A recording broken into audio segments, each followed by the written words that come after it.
खबर दिखने वाले सारे दर्शकों की मेरी संजीव प्राक्षर वाला पासे दर्शकों प्यार भरिया नमस्कार।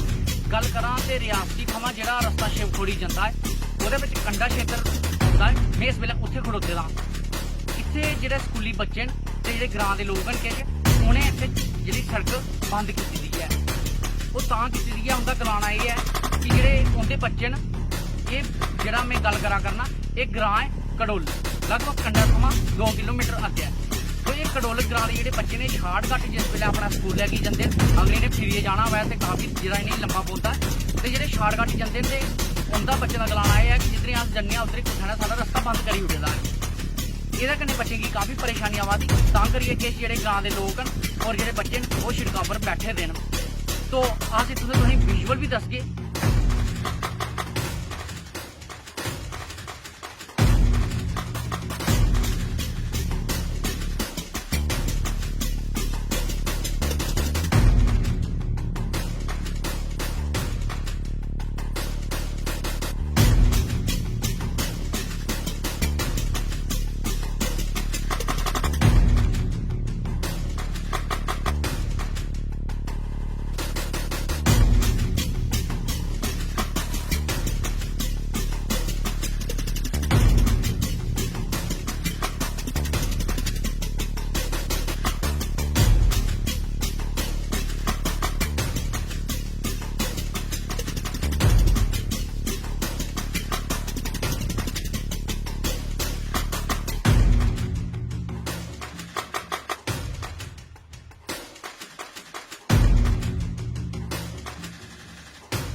कुलदीप साहब किसको फोन किया आपने? कुलदीप साहब को किया फोन? कुलदीप साहब मौके पे आए?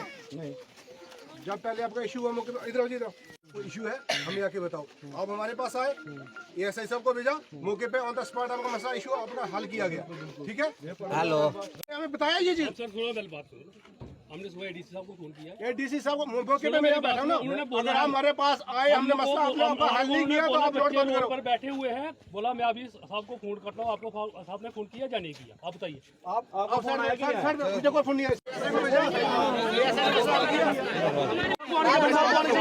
बड़े साहब ने बोला मैं आऊंगा।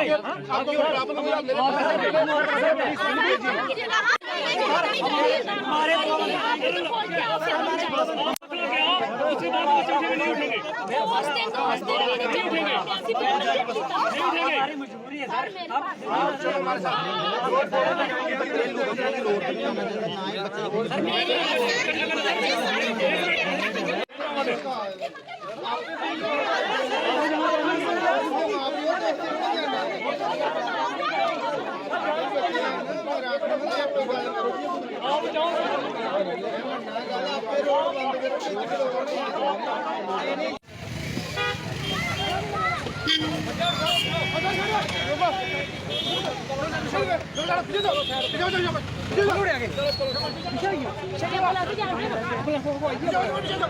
Ini